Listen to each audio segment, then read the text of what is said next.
Good day, everyone. And once again, we are back together. All right, so we are still preparing towards that big, momentous occasion when we're writing physical science. So if you haven't subscribed, please just make sure you're part of the family. All right, and welcome to those who are still new to the channel. All right, and let's look at work energy and power this time around. So I've taken this from the Gauteng Prelim. Right, they say mining trolley of 540 kilograms moving to the right approaches from point A with a velocity of 12 meters per second and comes to rest at point C. Right, they say AB is a rough while BC is rough rather, while BC is frictionless. Right, they say the coefficient of kinetic friction between the trolley and the rough surface AB is 0.8. Okay, and BC is 4.5 meters long and makes an angle of 7.5 degrees to the horizontal. Right, now quickly let's have a look at it. Okay, so the first thing that they ask us to do is to state the principle of conservation of mechanical energy in words. Right, remember that that principle simply says in an isolated system, right, the total mechanical energy is conserved, or you can say remains the same, right? So in an isolated system, the total mechanical energy is conserved, right? Now, they say use the principle of conservation of mechanical energy to calculate the velocity of the trolley at point B. Now, remember in this case, so when do we use the principle of mechanical energy? Remember that you use that principle only when you've got, you don't have any non-conservative forces, right? So meaning if there's no applied force as well as frictional force, right? Now, someone asked me, are those the only non-conservative forces? Well, if you think about it, if you think about FG parallel, for instance, it is a component of gravity, so it is a form of gravitational force. So it is a conservative force, right? Um, and if you think about tension is a form of an applied force, right? Please just forgive me, my voice sounds a little bit froggy. In this case, I'm still recovering to some extent. Right. So in this case, just keep in mind that is what we're looking at, right? Now, the question is, where would mechanical energy be applicable in this particular scenario, right? Please keep in mind, they did tell us that AB is rough, so we wouldn't be able to apply the principle of mechanical energy here, right? We can only apply it between the points B and C. Why? Because that is where there is no frictional force. Okay, I hope that makes sense. So in this case, we kind of start at the end and we move towards the beginning, right? So let's go to 8.2. For some reason, I don't like using the red color. Right. So if I go to 8.2 rather, so we are going to now say, so it means mechanical energy at point B. Okay, you guys prefer using EMAC. So EMAC at point B would therefore be equal to EMAC at point A. I hope it made sense what I was saying earlier on about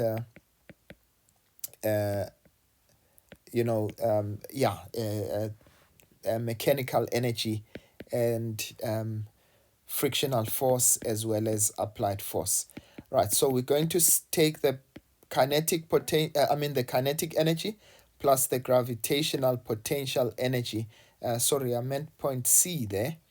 Okay, so that should be C, and that should also be point C. Right, so that's going to be between points A and B. B and C rather. Right, now what's happening at point B, keep in mind that we don't have a height there, right? But now what we're going to do is we're going to have to find the height at point C, right? But in this case, we were not given the height. We were only given the distance. So I'm going to go and find the height there. But how do I find the height? Now, you can take that as a 90-degree triangle, right? So that means to get the height, I would say the sine of 7.5, right? Remember, sine is opposite. So my opposite is h over my hypotenuse, which is that side, which is 4.5, okay? And in this case, h would be, okay, if I cross multiply, it would be 4.5, the sine of 7.5, okay? You can find that height. I'm not going to do that now. I'm just going to use it there. So the mechanical energy at B, remember what we're looking for. We're looking for the velocity at B. So that would be caused by, in this case, the velocity at point B. So that's going to be half mvb squared plus, but what is my potential energy at B? It would be 0 because my height is 0 at that point, right? And then the potential energy at C, that would be mgh at C, right? But in this case, what would be my kinetic energy at C? Now, please just be very careful in this case. Oh, by the way, I just missed a yeah. They say in this case we were approaching point A at 12 meters per second, right? But a very important detail in this case, remember when it went up, right? They did tell us in this case, I'm trying to look, oh yes, yeah, there's that point. They say it comes to rest at point C. So what does that mean? It means that the velocity at C would be 0. So as a result, the kinetic energy at C is 0. Okay, right. So it means that I'm going to now say that's half times the mass was 540 times VB squared, okay, which is equal to, again, 540, sorry about that, times 9.8. And you remember our height, in this case, we said it's 4.5 sine of 7.5, right? So that's 4.5, the sine of 7.5, okay? Right. In this case, what I can do is, of course, divide by a half times 540, okay? But what I do on the left, I do on the right, times 540. Okay, so in actual fact, what that does, it cancels that. Okay, that cancels with that. And anything divided by half, I can multiply by 2. But what I do at the bottom, I do at the top as well, so that this cancels out, right? You can do this however you like, okay? So that means that VB would be the square root of that entire thing, because you take the square root on both sides, right? So I would just simply take the square root of that's 2 times 9.8 times 4.5, the sine of 7.5. All right, so that would give me 3.39 meters per second. Okay, please, you can verify this for me and see if you come to the same answer. All right, so that is where we'd apply the principle of mechanical energy. Right, and then the next question, they say to us, calculate the kinetic frictional force between the trolley and the rough surface at the rough surface AB, right? So what we're looking for is the frictional force. But remember, we now know the velocity at B What was that? 3.39, is it? Yes, 3.39. Yeah, uncle is getting old, hey? Right, so 3.39 meters per second. So that would be the velocity at B, right? I hope I'm correct. So now we've got the velocity at A as well as the velocity at B. And we know we can't use mechanical energy there. Why? Because it is a rough surface. So there's the presence of, in this case, non-conservative forces. Now, if you think about it, which are the forces that are acting, right?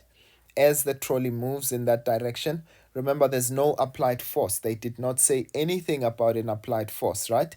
But it was already moving, right, at 12 meters per second. So friction is the only force in that case that's acting, and it's opposing the motion, right? Remember, this trolley is going to the right, but friction obviously opposes motion. Of course, we also have the normal force as well as the gravitational force. Now, we're looking at the parallel motion, okay? So we're looking at motion in the horizontal direction. So in this case, we know that friction would be the only force that is acting in that direction, right? So I can use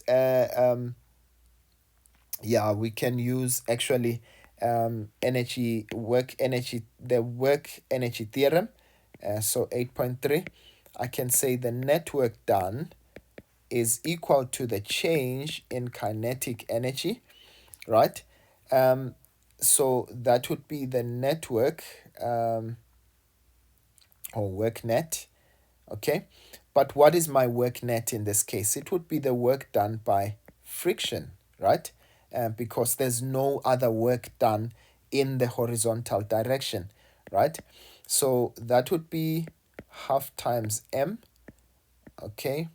That's Vf squared minus Vi squared, okay?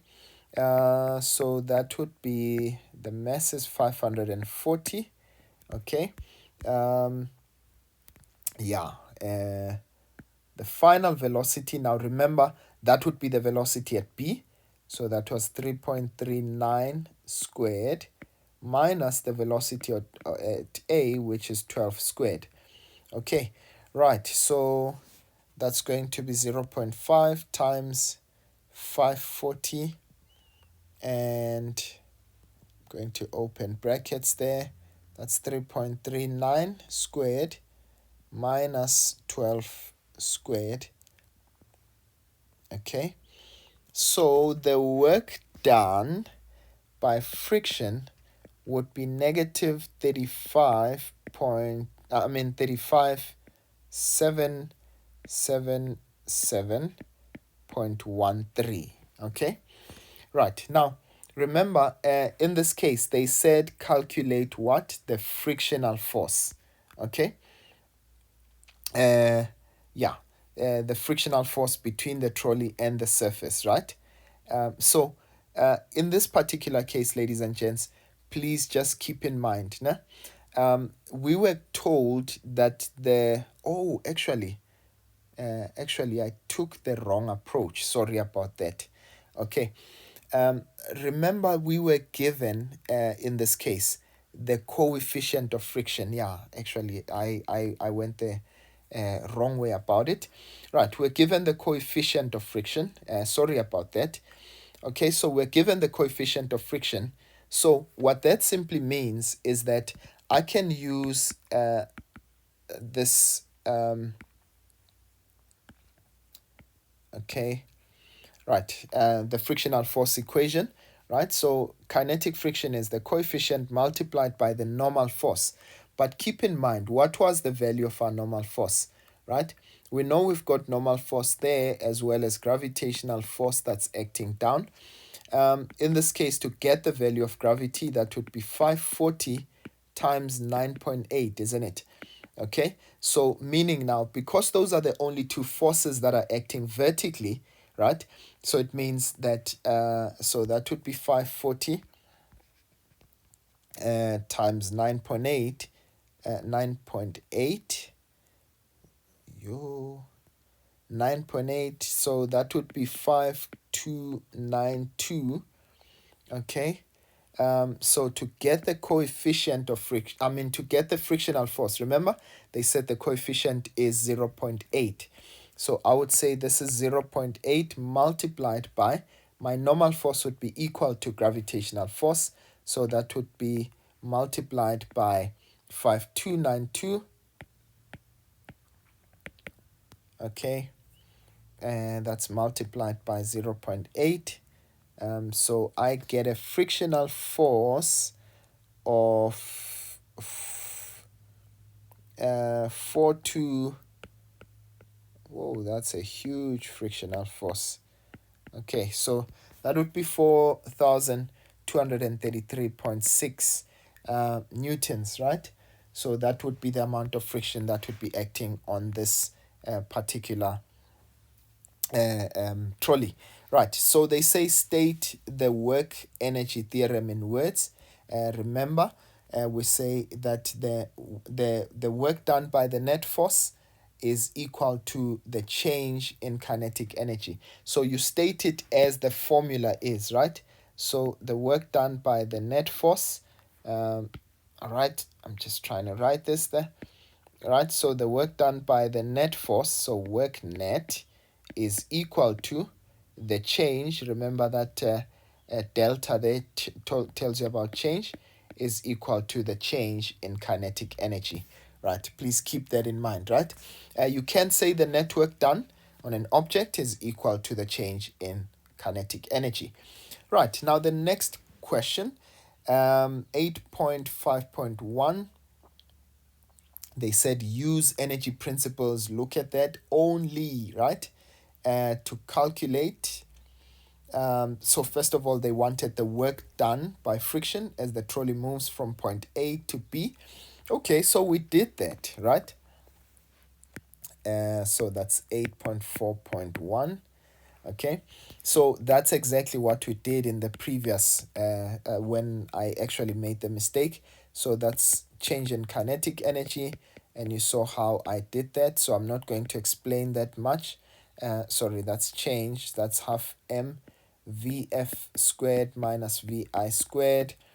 Okay, so that would be 540, okay, times my final velocity, as I said, that's 3.39 squared minus 12 squared.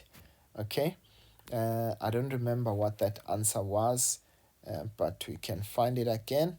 0.5 times 540 into 3.39 squared minus 12 squared. Okay, so so we got that negative 3577 0.1.71. Okay, right, so that is the network done. So that would be joules. Okay, so it makes sense for it to be negative because obviously it is the work done by friction that is actually acting on the object, right? And then finally, they say to us, calculate the distance from point A to B. Right, so what we can do is now to say, okay, now that we've got the network done, we know that it's going to be F net multiplied by delta x, the cos of theta, right? But now what is our network done, or what is the work done by the net force in this case? By the way, I should have actually written the work done by friction. Okay, right. So the work done by friction, in fact, here I don't even need to use the work done by the net force. So that would be the work done by friction would be equal to frictional force. All right. So now we know this is going to be negative 3577.71. Okay, so the frictional force in that case, we found it to be 4,233 233.6. We want the displacement, but remember in this case, now remember we said when we use this formula, theta is the angle between the direction of motion and the force in question. So the force in this case is frictional force. It's acting in that direction, but the direction of motion is in that direction, is towards the right. So what's the angle between them? That's going to be 180. So that would be the cos of 180. So in this case, we can now divide by cos of 180 is -1. So that would make this -4233.6 delta x. So we can divide by that. 77.71. So that's -4233.6. Please, ladies and gents, do me a favor and just help me out in the calculation there. I'm not sure if I did anything wrong, but yeah, I think I did everything correctly. But of course, if there are places where you believe that I might have made a mistake, please do tell me, and gently so, guys. Yeah, some of you, are very brutal on your comments, eh? So that's going to be 3577.71 divided by 4233.6, and I get a displacement of 0.85. So my distance there would be 0.85 meters from point A to B, right? All right, I believe that this would be it for this question. I hope that you guys were able to understand everything, right? And of course, from me for now, I'll see you guys next time. Sharp, sharp.